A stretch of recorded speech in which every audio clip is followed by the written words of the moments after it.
لتی اسلامیہ میں نے سورہ صافات کی چند آیات تلاوت کیا ہے، جس میں اللہ رب العزت اہل جنت کے حالات بیان کرنے کے بعد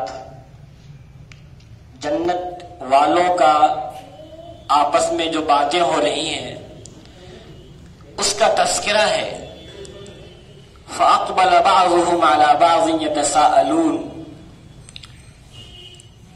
کہ جنت میں لوگ ایک دوسرے سے سوال کریں گے۔ قَالَ قَائِلٌ مِّنْهُمْ إِنِّي كَانَ لِي قَرِينٌ، ان میں سے ایک آدمی کہے گا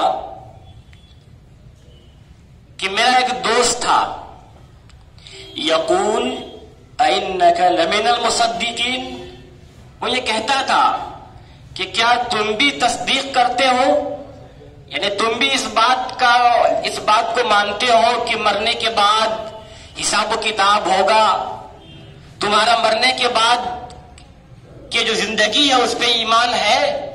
اِنَّكَ لَمِنَ الْمُصَدِّقِينَ اَإِذَا مِتْنَا وَكُنَّا تُرَابًا وَعِظَامًا أَإِنَّا لَمَدِينُونَ، کیا جب ہم مر کر کے مٹی ہو جائیں گے، ہڈیاں ہو جائیں گے، أَإِنَّا لَمَدِينُونَ، کیا پھر ہمیں بدلہ دیا جائے گا، کیا ہمیں جزا و سزا دی جائے گی؟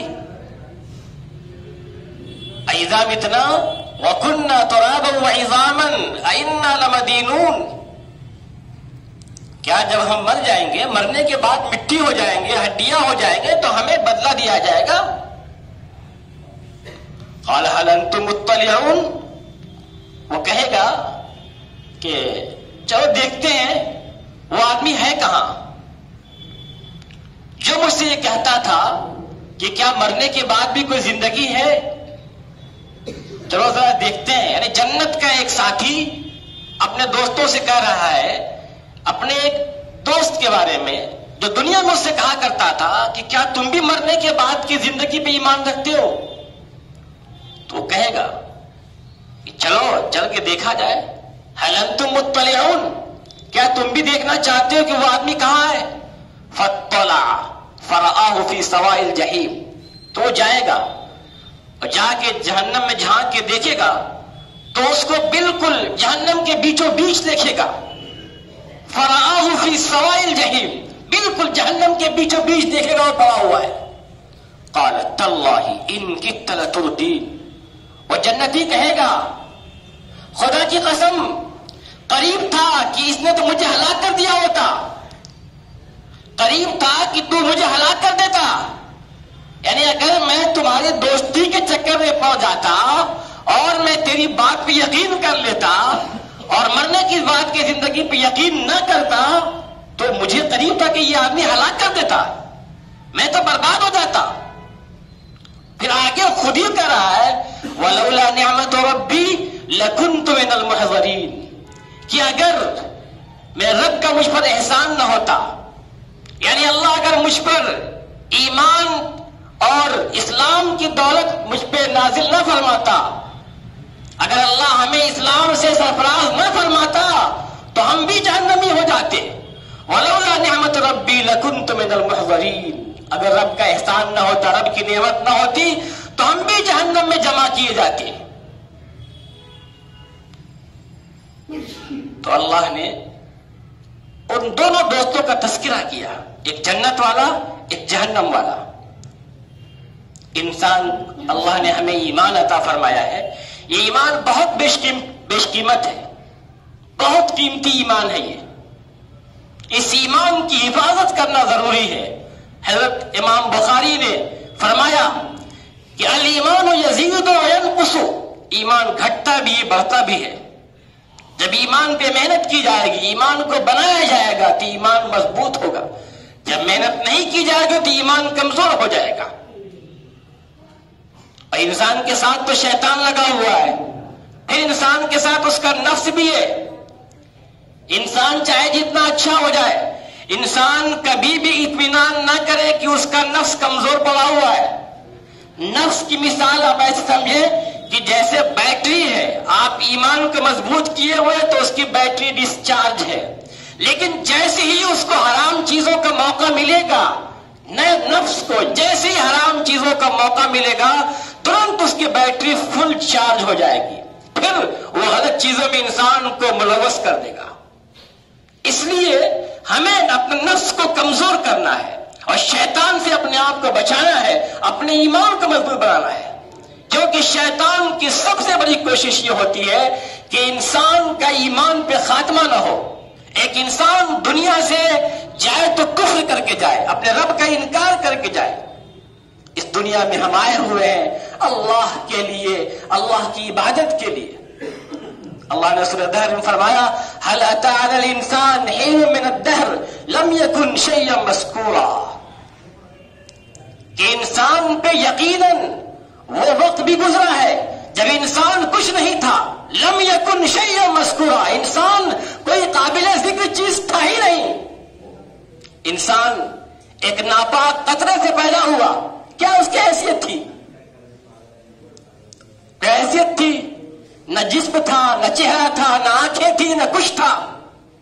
تو رب نے فرمایا هل اتى على الانسان حين من الدهر لم يكن شيئا مذکورا، کہ انسان پہ ایک دور گزرا ہے، لم یکن شیئا مذکورا، کہ وہ کوئی قابل ذکر چیز تھا ہی نہیں۔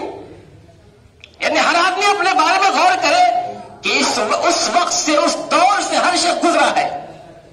پھر گھمنڈ کس چیز کا، پھر یہ تکبر کس چیز کا، یہ بڑائی کس چیز کی، یہ کبر کس چیز کا؟ بڑائی تو اللہ کے لیے ہے، کبریائی تو اللہ کے لیے ہے۔ اگر بڑائی کسی کی شان کی ہے تو رب کی ہے، ہماری کیا بڑائی ہے؟ تو انسان تو ایک ناپاک قطرے سے پیدا ہوا اور انسان اپنے آپ کو نہ جانے کیا سمجھنے لگا۔ اور رب نے سورہ یاسین میں فرمایا اولم یر الانسان انا خلقناہ من نطفہ، کیا انسان نے غور نہیں کیا کہ ہم نے اسے پیدا کیا نطفے سے؟ مجھے تو تعجب ہوتا ہے محمود غزنوی کے غلام ایاز پہ۔ ایاز کے ایک واقعے نے مجھے بہت کچھ سوچنے میں مجبور کیا ہے۔ ابھی 2-3 دن پہلے میں پڑھ رہا تھا تو مجھے بہت کچھ سوچنے پہ مجبور کیا کہ ایاز اتنے بڑے پوسٹ پہ ہونے کے باوجود اپنے ماضی کو نہ بھولا، اپنے پاسٹ کو نہ بھولا، وہ اپنے پرانے دور کو نہیں بھولا، اور ہمیشہ اپنے آپ کو اپنے رب کے سامنے وہ کمزور سمجھتا تھا کہ بڑائی تو اللہ کی ہے، ہم کچھ نہیں ہے۔ آتا ہے مولانا روم نے اپنی مثنوی میں لکھا ہوا ہے کہ ایاز جو محمود غزنوی کا غلام تھا، اس کا ایک کمرہ تھا، اس کمرے میں وہ اکیلے جاتا تھا، اس میں کسی کو جانے کی اجازت نہیں تھی، اس میں وہ تالا بند کرتا تھا، تنہا جاتا تھا۔